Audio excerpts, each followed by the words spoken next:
Hey guys, Hector here. Today I'm going to show you finally how to install a Nexus 7 tablet into a 2012 G37 Journey sedan. This is a very complicated and technical install. I'll go step by step on how I installed it. There's a couple different ways how to do it. Um, I'm going to break this video up into three parts. I'm going to tell you first on why I decided to do this mod. Then I'm going to let you know how to install the tablet into the center console. And then I'm going to show you guys how to display the OEM car information, includes the AC, the radio, the car maintenance information onto the Android tablet itself. If you like the information that I've given in this video, I ask you guys to please give it a thumbs up. If you like the channel and my other videos, please subscribe. And I want to hear from you guys on what you think on, if there's a way to make this install better. Please comment below. Um, this is not the only way to install this tablet and to display this into the center screen here. I'm sure I've heard of Apple AirPlay and Apple Play and stuff like that. So give me feedback. I'm interested in seeing what you guys think of it. Thanks. So first I want to explain my story a little bit and how I got to this situation. When I bought the car in 2012, new from the dealership, I automatically thought that the car came with the ability to be able to stream music from my phone, either through a 3.5 millimeter headphone jack cable, or I don't know, RCA or Bluetooth, stream music from my phone or from a device to the car speakers. And I was sadly mistaken very quickly. And like many of you guys, I did a ton of research trying to figure out a way on how to be able to do that. I'm like, there's no way that a car in 2012, does not have that function, especially a luxury car. So one method that I found was going and into the center stack here, going in and finding a XM connector and splicing some cables into it and being able to tap into that. Now I use satellite radio a lot. There's a lot of channels, a lot of programs that I listen to. I was not willing to compromise and trade off listening to XM radio for the ability to stream music. So that was not an option. Another option was, just switch from Android phones to Apple, and that will take care of that. Not into Apple products, never have been. If you like Apple, props to you. So I kept on, and in 2014, early 2015, on myg37.com, couple guys, it was Paratrooper and Chris Mitch, and I have to give mad props to them for paving the way for us to be able to do this mod. Figured out a way of incorporating a tablet into the center stack here. Now that, again, I'll show you guys on how to install a tablet into the center stack. That's not a big deal. What I didn't like was, well, what about the screens and the AC? If my wife wants to control the temperature of the AC on her side, and I want it to be cold on my side, we lose that ability. Well, they figured out a way to be able to get that information displayed onto the tablet. Now, again, this is not a very straightforward install. I'll show you step by step on how I installed it.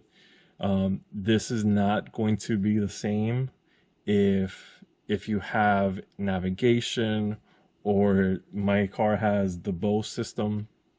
If your car does not have the Bose system, there's little things that, while the overall steps are the same, For instance, when it gets to the wiring into the car, that changes a little bit. So you have to keep that in mind. Again, I'm showing you the install that works for me. I welcome feedback. I welcome the community going back and forth on sharing information and making this install better. So I'm going to, that's a little bit of background on why I did this install the way that I did. I know there's other installs out there, the Tesla screen, like I said before, Apple AirPlay, but you know, I like it so far. It served its purpose. It's been 4 years. Again, I'm interested in seeing what you guys think of it and ways to improve it. So let's get into it. How to install the tablet into the center stack.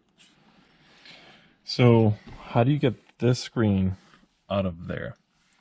The first step is you're gonna pop this down like so.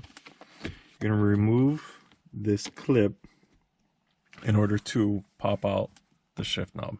Okay, I highly recommend before you do any of this, you disconnect the positive or the negative cable from the battery. There's going to be a lot of connections back here. You do not want to mess around with a short or anything like that. So before you remove this, disconnect the battery. Now you're going to remove this clip and the shift knob is going to come out. I highly recommend, in addition to doing that, you put this in neutral. Make sure that you're in a level surface so the car does not roll away. And that you also remove this trim area, because unfortunately it will get scratched with removing this entire stack. So either remove it, or you could, if you're too lazy like me, you could cover it with a towel, okay, to try to preserve this area. If not, again, you're going to scratch and damage this trim. So once you remove this and this trim, now again, for the purposes of this video, I am not going to remove this.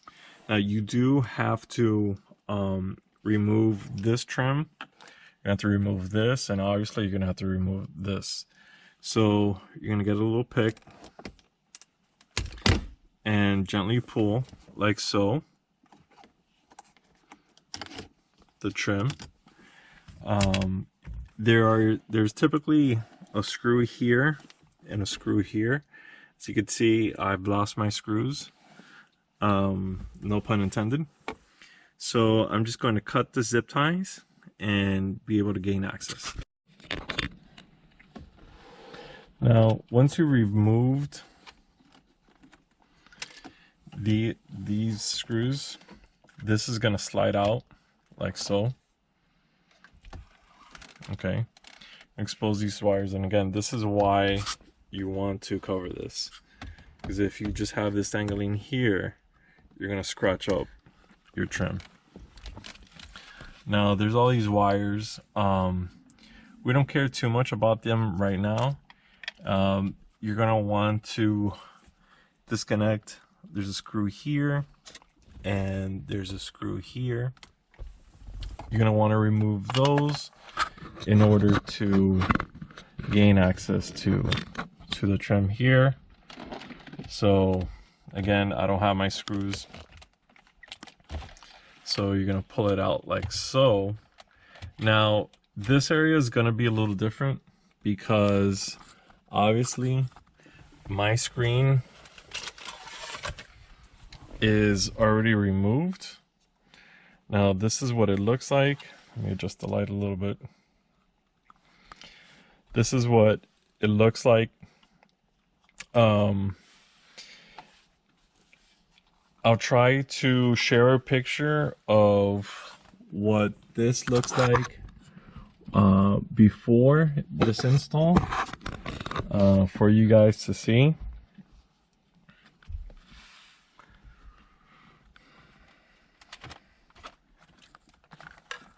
So there's one connection that I want you guys to look at. And again, this is when you're looking at the radio. It's to the bottom right. You're gonna want to disconnect that. So now with that connection undone, you're gonna be able to manipulate this a little bit better. So once you got into this point, this board that you see here, this one, is actually going to be inside this case where the monitor is. The cable is going to run through there. So you're going to open up this case, and the board is going to sit here in between the screen and this metal case. And you're going to want to disconnect this here and this ribbon cable. Okay, now this board is important because it's necessary for it to remain connected into the car, for it to be able to communicate back and forth to let the car know that everything's okay and groovy. Okay, if you disconnect this board from the car will not work properly. You don't want to do that, obviously. Okay, so now that you have the board on its own and the screen off the center stack here, you're going to want the tablet. Now, I'm using a 2013 Nexus 7. There's two versions, a 2012 version and a 2013. I opted for the newer 2013 version instead of the 2012. Either one would work. In addition to the tablet, you're going to want to root it and install a custom kernel on it. I'm using Timmer's kernel. I'll leave a link in the description so you guys could see it. And the reason why you're going to want a custom kernel is because this tablet is going to be behind the center stack here. You're not going to have access to, for instance, the power button here. And so getting to it is going to be a pain in the neck. You're going to have to remove the entire center stack here.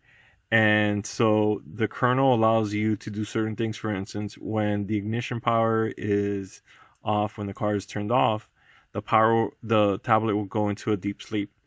And you know, a bunch of days will go by, and the most that you lose in battery charge for the tablet is a few percentage. So you could go on vacation and not worry about getting back and having to undo your entire dash because the battery on your tablet drained. The next thing you're going to want to do after installing the custom kernel and all that is you're going to want to drill a hole in the center, the right AC vent, because your tablet is going to need access to a micro USB charger. To remove the AC vent, I'll show you on this side. It's these clips here. And all you do is you don't have to remove the clips. Through pressure, the AC vent will dislodge. And so once you have that squared away and taken off, just with a drill, you could start drilling holes in it. You see a bunch of holes in it because you need to be able to access with your finger or something, or with a brick, access to be able to connect the micro USB charger to it. And it's an on-the-go. This is it right here. Okay, it's a O2G on-the-go cable that you want. This goes into a high-power car charger, and this one goes plugged into a USB hub that I have back here, and I'll show you. And then the micro USB goes plugged into the Nexus 7. Now, this extension here, okay, that powers the outlet, the tablet, is I ran a wire through here, okay, after I took this apart, and it's right here. So this is the charger that I'm using. It's Alki quad charger, and try to get the focus. Okay, quad port charger. You don't need a quad. I have a quad because I have a lot of tech installed to this charger here, and so what's important is that you get enough juice to be able to charge the tablet while you're using it, because otherwise you'll be draining it as you use it, and that's not good. The tablet is not going to be charged when the car's off, so the only way to get it charged is when the car and the tablet are in use. So you want something really high powered. You don't need anything stronger than this. This works. This is the one I use. You're going to want to also run a couple USB extension cables. So this is a 3.0 and this is a regular one, and this is a 128 micro USB that I use to store all my music and movies for the kids and stuff like that on here. So these two run from here. I made a hole, let's see, right there. Okay, so I ran the charger cable. I ran two charger cables and two USB extension cables to the back here. Okay, and one of them goes plugged in here, and I'll show you where the other one goes. So that is the power to the tablet.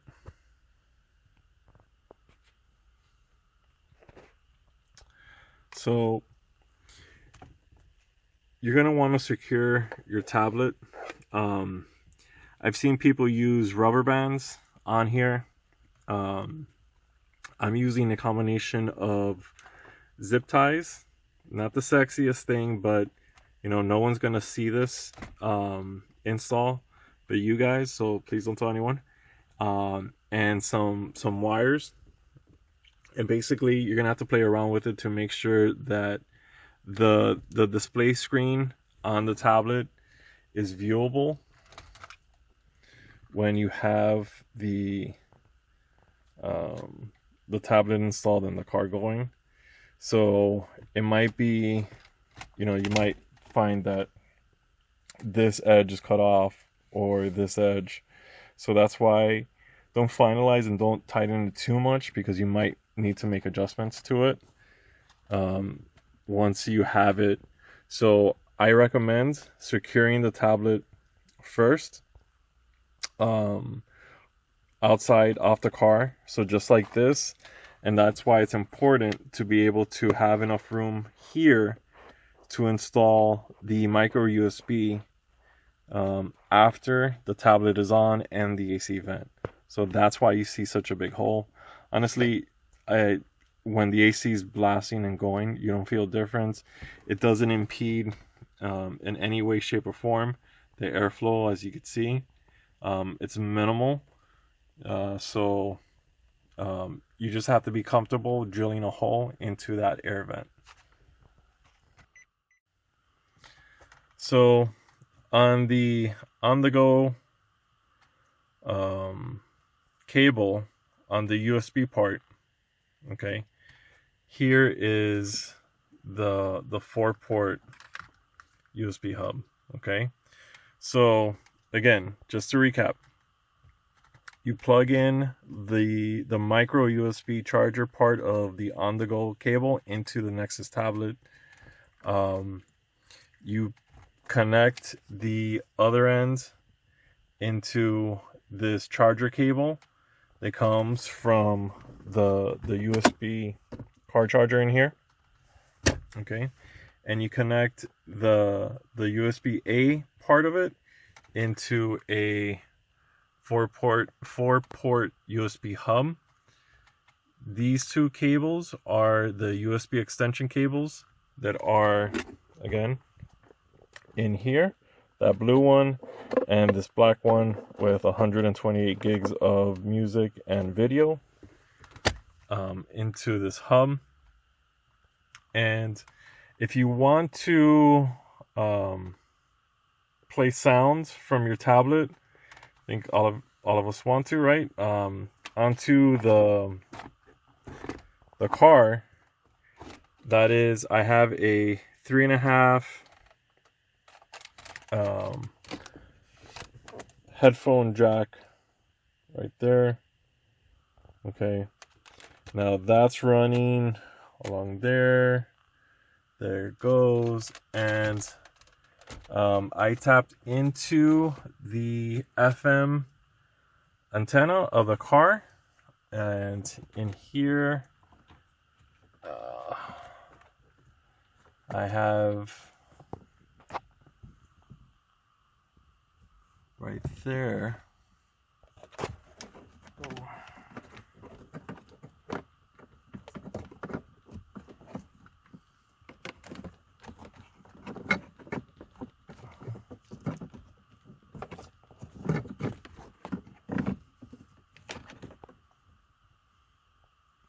a FM transmitter.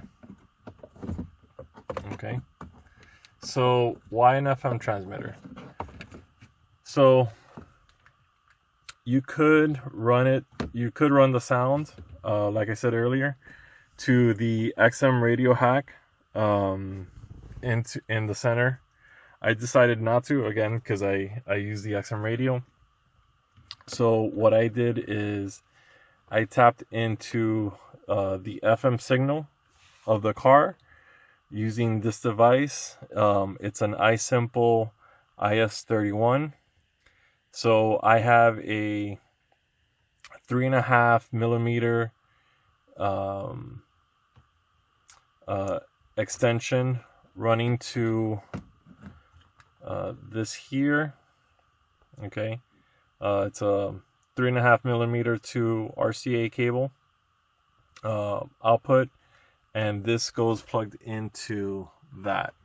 Now the FM module, the FM antenna that you want to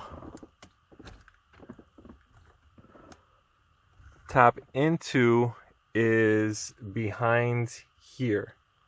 Okay, now I'm not going to remove it, but there is a cable back here to tap into it. You remove this bolt.